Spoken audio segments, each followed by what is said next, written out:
ャンプ場からのモーニング焚き火とジョルです。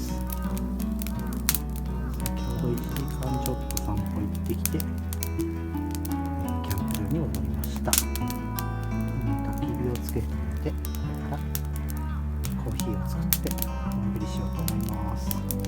ジョルのやつはのんびりですね。はい、それじゃあね。